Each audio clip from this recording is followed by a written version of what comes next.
Selamat pagi untuk kita semua. Selamat pagi, Ibu. Bagaimana kabar kalian? Apakah sehat semuanya? Ya, sehat semua, Ibu. Sebelum kita mulai pembelajaran kita hari ini, Ibu minta salah satu dari kalian memimpin doa. Terima kasih untuk Valentina yang telah memimpin kita dalam doa. Baik anak-anak, silakan kalian mengeluarkan buku tulis dengan buku paket kalian. Jangan lupa alat tulisnya juga ya. Ya, Ibu. Baik anak-anak, hari ini kita akan mulai pembelajaran kita mengenai pencemaran lingkungan dan daur ulang limbah dengan cakupan materi tentang yang pertama mendeskripsikan kriteria zat pencemaran, yang kedua menjelaskan mekanisme pencemaran lingkungan, yang ketiga menjelaskan peran manusia dalam kerusakan lingkungan dan pelestariannya, yang keempat menganalisis jenis-jenis limbah dan teknik daur ulang limbah. Baik anak-anak, apakah dari pemaparan tujuan materi yang disampaikan tadi dapat dipahami? Bisa, Ibu. Baik, sekarang Ibu minta kalian membentuk kelompok dengan masing-masing kelompok 2-3 orang anggotanya ya. Ya, Ibu. Silakan membentuk dari sekarang dan duduk per kelompok ya. Ya, Ibu. Ya. Terima kasih karena kelompoknya sudah dibentuk. Sekarang Ibu minta perhatian kalian untuk menyimak materi yang akan Ibu sampaikan. Kita akan masuk materi tentang pencemaran lingkungan. Ada yang tahu pencemaran lingkungan itu apa? Tidak ada, Ibu.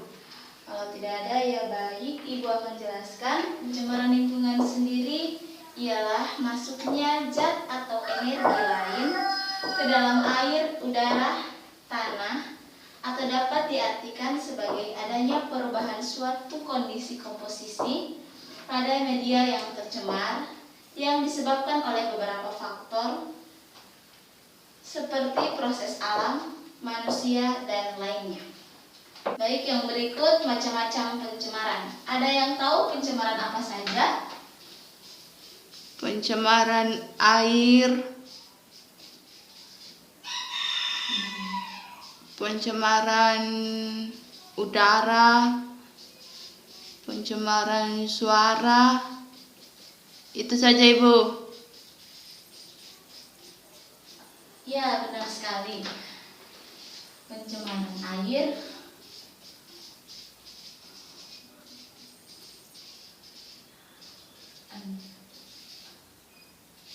pencemaran suara,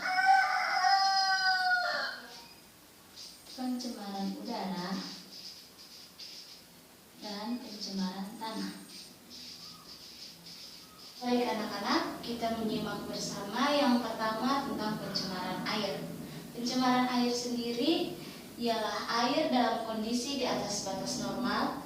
Polutan tersebut antara lain minyak, limbah cair industri, limbah rumah tangga, dan limbah pertanian. Pencemaran air dapat terjadi langsung, terutama disebabkan oleh buangan dari kegiatan industri, pertanian, rumah tangga, dan lain-lain. Sementara itu, pencemaran air secara tidak langsung terjadi karena adanya rembesan zat-zat kimia beracun dan berbahaya dari limbah industri, pertanian, dan rumah tangga ke dalam perairan terbuka. Yang berikut pencemaran udara. Pencemaran udara biasanya terjadi akibat pembakaran bahan bakar pada kendaraan bermotor dan gas buangan pabrik.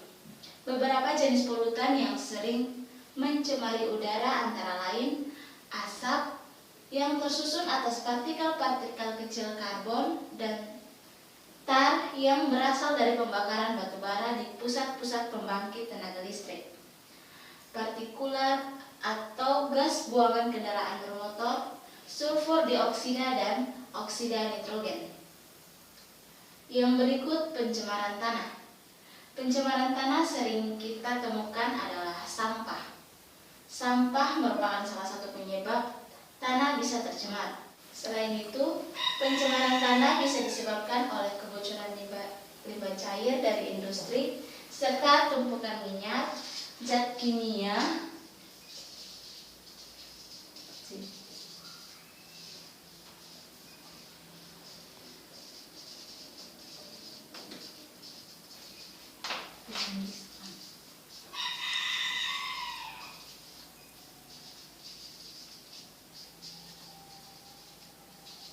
Selain itu, pencemaran tanah bisa disebabkan oleh zat kimia, penggunaan pestisida, dan limbah deterjen. Jika tanah sudah tercemar oleh suatu polutan, maka polutan tersebut akan mengendap ke dalam tanah sebagai zat yang sangat beracun yang dapat membahayakan kesehatan manusia. Yang berikut perubahan lingkungan. Perubahan lingkungan di sini dibagi menjadi dua faktor. Yang pertama, perubahan lingkungan karena faktor manusia, dan perubahan lingkungan karena faktor alam.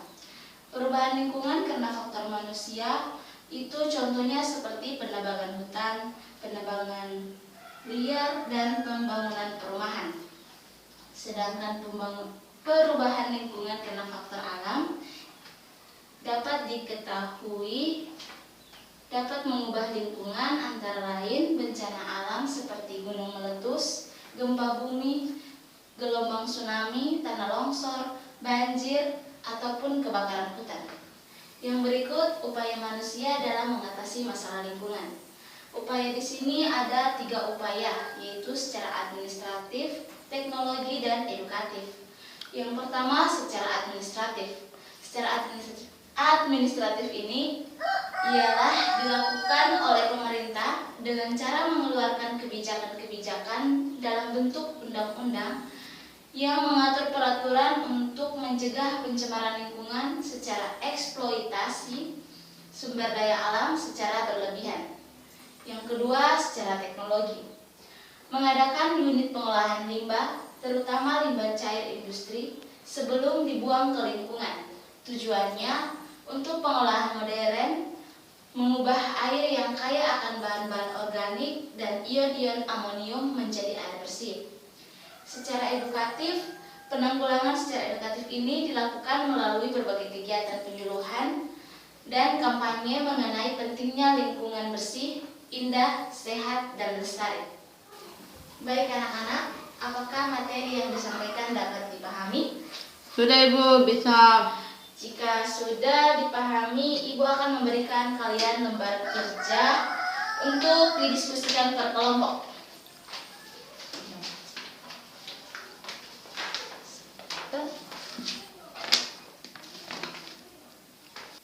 Ya baik anak-anak, setiap kelompok sudah mendapatkan data bedanya masing-masing. Selanjutnya, diskusikan secara kelompok. Ibu berikan waktu 5 menit dari sekarang. Baik Ibu. Ya baik, waktunya sudah habis. Dan Ibu meminta perwakilan 1 orang tiap kelompok untuk mempresentasikan hasil kerjanya. Dari kelompok 1, Ibu minta perwakilannya. Baik Ibu. Sampah rumah tangga, upaya yang dapat kami lakukan yaitu kami mengumpulkannya sesuai dengan jenisnya masing-masing. Selanjutnya, upaya untuk mengurangi sampah-sampah yang dihasilkan oleh limbah industri dan limbah rumah tangga, yaitu untuk mengatasi atau mengurangi sampah-sampah yang dihasilkan oleh rumah tangga dan limbah industri, yaitu mengadakan penyuluhan kepada masyarakat tentang kebersihan lingkungan, pentingnya menjaga kebersihan lingkungan, membuang sampah pada tempatnya, serta memberikan edukasi agar menggunakan produk-produk yang berpotensi untuk tidak menghasilkan limbah. Terima kasih Bu. Terima kasih.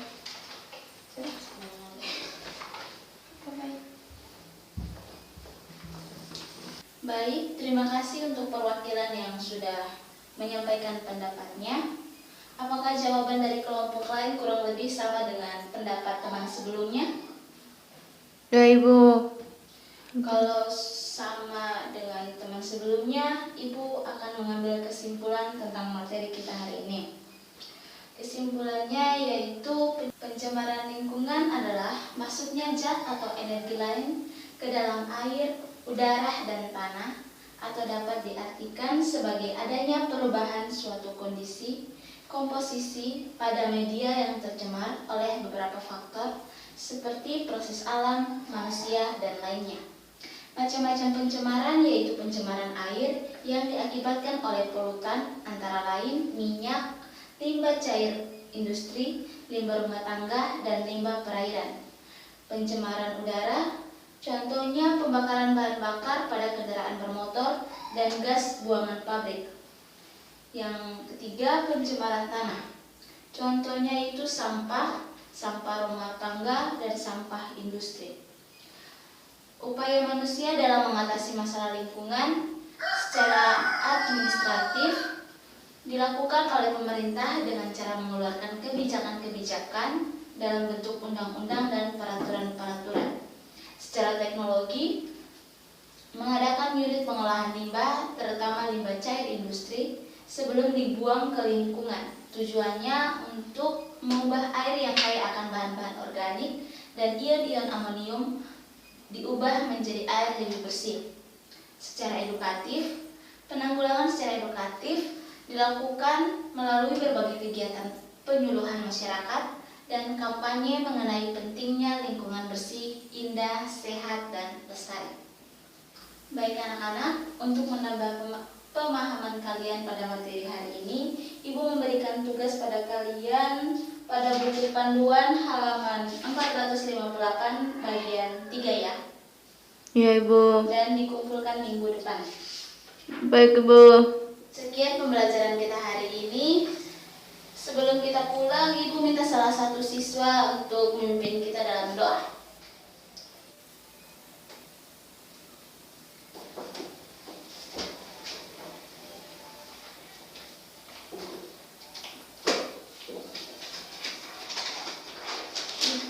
Sekian dan terima kasih.